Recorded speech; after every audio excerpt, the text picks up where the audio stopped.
বাংলাদেশত Awami league political পাৰ্টিৰ চৰকাৰ পতনৰ পিছতে বাংলাদেশত কিছুমান বৰ নহ'বলগীয়া ঘটনা হ'বলৈ আৰম্ভ কৰিছে। প্ৰথমতে শ্বেখ হাছিনাৰ বাসগৃহ আৰু সাংসদ ভৱনত লুটপাট কৰি সমগ্ৰ বিশ্বৰ ওচৰতে লজ্জিত হৈছে, আৰু দ্বিতীয়তে এতিয়া কেইদিনমানৰ আগত দুৰ্গা পূজা বন্ধৰ কাৰণে প্ৰতিবাদ আৰম্ভ কৰিছে।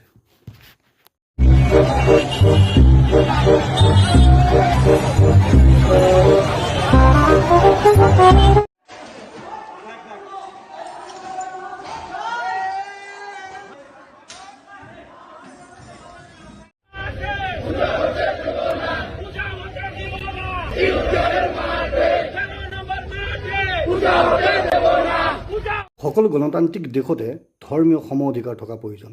ৰাইজে ভবাৰ দৰে সঁচাকৈ বাংলাদেশত জেহাদী আৰু ধৰ্মীয় গোড়ামীৰ কাৰ্যকলাপ বৃদ্ধি হ'বলৈ আৰম্ভ হৈছে নেকি?